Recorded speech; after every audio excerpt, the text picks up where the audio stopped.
Hi, I'm AnneLise with this week's Backyard Travel segment on Spanish cuisine and the top tapas restaurants of New York.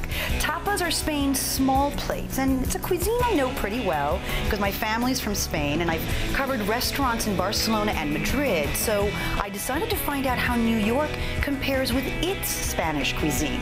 For the full experience, why not embrace the Mediterranean lifestyle? Start late and go later. Lunch in Spain is around 3 p.m. and dinner is at 10 p.m. So tapas are traditionally served between meals and always with plenty of wine, of course. So topping the list here in New York is Tapas, a low-lit, leisurely tapas bar in Chelsea. It's tiny inside, but the flavors are huge and the menu is a great mix. There's the conventional, like Spain's comfort food tortilla de patatas, a round, thick potato and egg omelet cut like a pizza. And then there's the unconventional, like fried chickpeas. Number 2 is La Boqueria, with restaurants in both Soho and Chelsea. This lively restaurant is inspired and named after Barcelona's massive food market, and it replicates the experience. There's a fish counter where you can select your seafood, or they'll cut slices of Iberico ham. It's one of the world's most expensive meats, comes from acorn-fed pigs, and melts on the tongue like pork-flavored butter.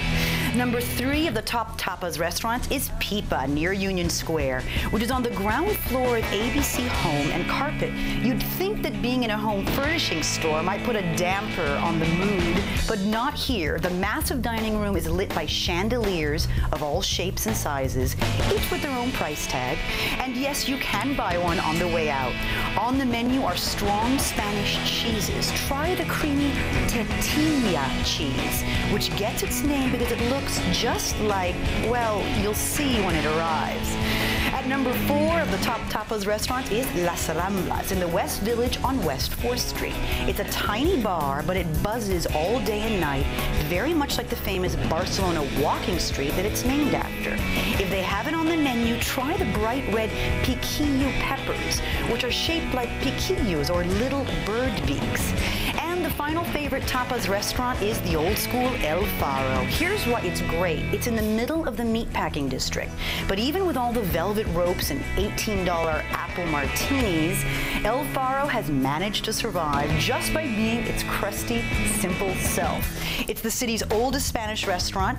Check your pretensions at the door, slip into a wooden booth, and fill up on simple tapas like baby shrimp and garlic and hot croquettes. The sangria is cheap and strong, and after several pitchers, you may want to do as they do in Spain and take a long siesta. I'm AnneLise, and that's the Backyard Travel segment. For more travel tips and articles, check out my website, traveltasting.com.